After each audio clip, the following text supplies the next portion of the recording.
प्रिय श्रोताओं, आज हम नवरात्र व्रत की कथा सुना रहे हैं। नवरात्र व्रत की कथा के अनुसार एक समय बृहस्पति जी ने ब्रह्मा जी के समक्ष चैत्र व अश्विन मास के शुक्ल पक्ष में पड़ने वाले नवरात्र का महत्व जानने की इच्छा जताई।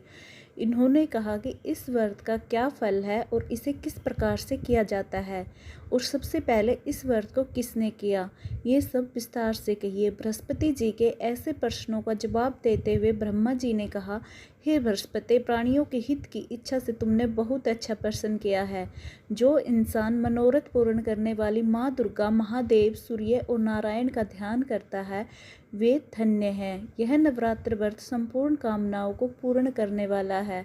इस व्रत को करने से पुत्र, सुख, धन, विद्या और सब सुख मिलते हैं। इस व्रत को करने से रोग दूर हो जाता है, घर में समृद्धि की वृद्धि होती है, बंध्या को भी पुत्र प्राप्त होता है, समस्त पापों से छुटकारा मिलता है। जो मनुष्य इस नवरात्र व्रत को नहीं करता वह अनेक दुखों को भोगता है। यदि व्रत करने वाला मनुष्य सारे दिन का उपवास न कर सके तो एक समय भोजन करे और 10 दिन बांधवों सहित नवरात्र व्रत की कथा का श्रवण करे। हे बृहस्पति, जिसने पहले इस महाव्रत को किया है वह कथा मैं तुम्हें सुनाता हूँ।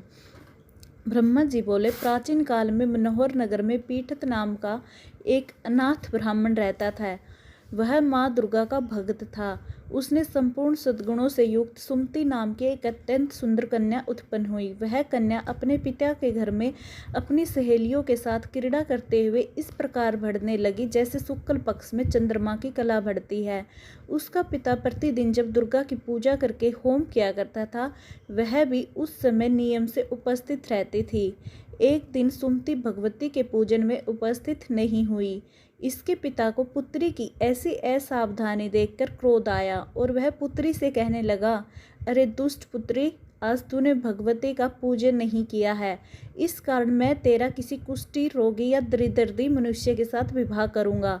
पिता की बात सुनकर सुमति को बड़ा दुख हुआ और पिता से कहने लगी, हे पिताजी, मैं आपकी कन्या हूँ तथा सब तरह से आपके अधीन हूँ। जैसी आपकी इच्छा हो वैसा ही करो, चाहे राजा हो, चाहे कुष्ठी हो, चाहे दरिद्र हो, जिसके साथ चाहो मेरा विवाह कर सकते हो, पर होगा वही जो मेरे भाग्य में लिखा है, क्योंकि कर्म करना मनुष्य के अधीन है पर फल देना ईश्वर के अधीन है।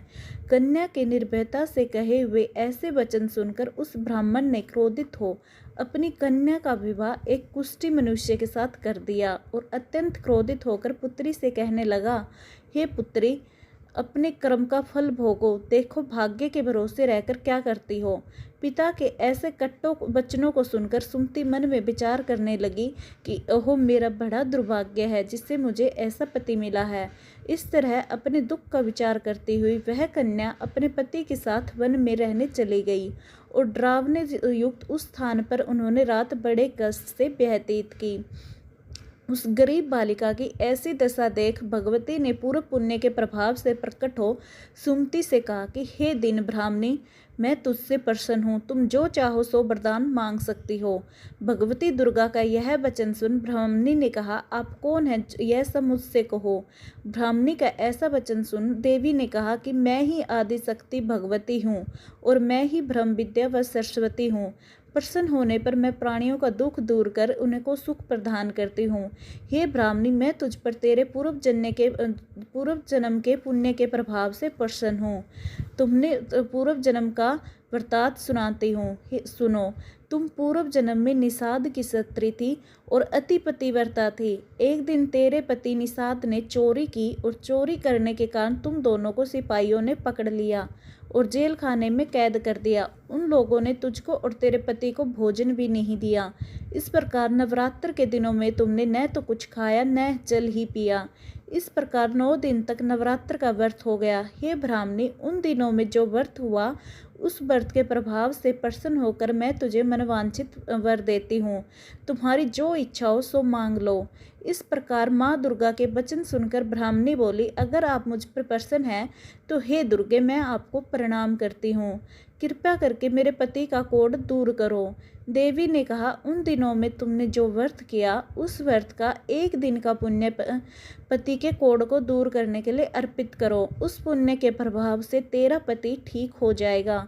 इस प्रकार देवी के वचन सुन वह ब्राह्मणी बहुत प्रसन्न हुई और पति को निरोग करने की इच्छा से जब उसने तथास्तु ऐसा वचन कहा, तब उसके पति का शरीर भगवती दुर्गा की कृपा से कुष्ठ रोग से रहित हो गया। वह ब्राह्मणी पति को देख देवी की स्तुति करने लगी, हे दुर्गे, आप दुर्गति को दूर करने वाली हो, तीनों लोगों का संताप हरने वाली हो, समस्त दुखों को दूर करने वाली हो, रोगी मनुष्यों का निरोग करने वाली हो, प्रसन्न होने पर मनवांछित वर देने वाली हो, दुष्टों का नाश करने वाली हो, आप ही जगत की माता हो। हे अम्बे, मुझ निरपराध अबला को मेरे पिता ने कुष्ठी मनुष्य के साथ विवाह कर घर से निकाल दिया।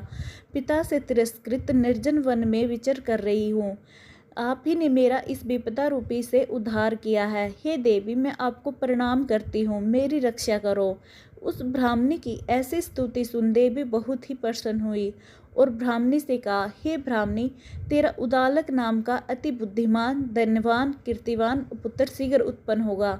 ऐसा वर देकर देवी ने ब्राह्मणी से फिर कहा, और जो कुछ तेरी इच्छा हो वह मांग ले। सुमति ने कहा कि हे भगवती दुर्गे, अगर आप मुझ पर प्रसन्न हैं तो कृपया मुझे नवरात्र व्रत की विधि का विस्तार से वर्णन करें।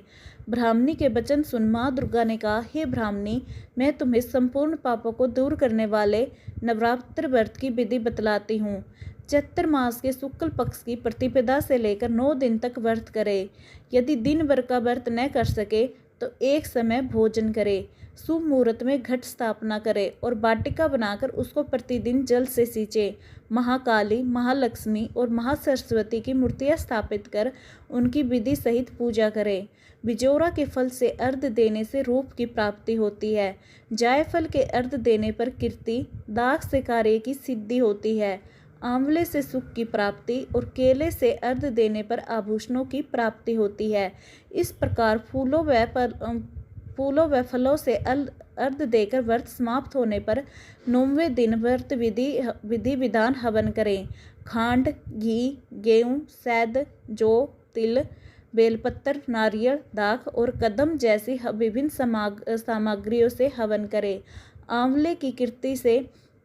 आंवले से कीर्ति की और केले से पुत्र की और कमल से राज सम्मान की और दाखों से संपदा की प्राप्ति होती है। खांड, घी, नारियल, शहद, जौ और तिल तथा फलों से होम करने से मनवांछित वस्तु की प्राप्ति होती है। व्रत करने वाला मनुष्य इस विधि विधान से होम कर आचार्य को अत्यंत नम्रता के साथ प्रणाम करे और यज्ञ की सिद्धि के लिए उसे दक्षिणा दे। इस प्रकार बताई हुई विधि के अनुसार जो व्यक्ति व्रत करता है उसके सब मनोरथ सिद्ध होते हैं। इसमें तनिक भी संशय नहीं है कि इन 9 दिनों में जो कुछ भी दान दिया जाता है उसको करोड़ों गुना फल मिलता है। इस नवरात्र व्रत करने से अश्वमेघ यज्ञ का फल मिलता है। हे ब्राह्मणी, इस संपूर्ण कामनाओं को पूर्ण करने वाले उत्तम व्रत को तीर्थ, मंदिर अथवा घर में विधि के अनुसार करें। ब्रह्मा जी बोले, बृहस्पति जी से बोले, इस प्रकार ब्राह्मणी को नवरात्र व्रत की विधि बताकर देवी अंतर ध्यान हो गई। अतः जो मनुष्य या स्त्री इस व्रत को भक्ति पूर्वक करता है वह इस लोक में सुख पाकर अंत में मोक्ष की प्राप्ति करता है। ब्रह्मा जी बृहस्पति जी से कहते हैं कि यह इस दुर्लभ व्रत का महात्म्य है जो मैंने तुम्हें बताया है। ऐसा सुन बृहस्पति जी आनंद से प्रफुल्लित हो गए और कहने लगे, हे ब्रह्मा, आपने मुझे पर अति कृपा की जो मुझे इस व्रत का महत्व सुनाया। ब्रह्मा जी बोले, हे बृहस्पति, यह देवी भगवती संपूर्ण लोकों का पालन करने वाली है। इस महादेवी के प्रभाव को कौन जान सकता है। बोलो देवी भगवती की जय हो।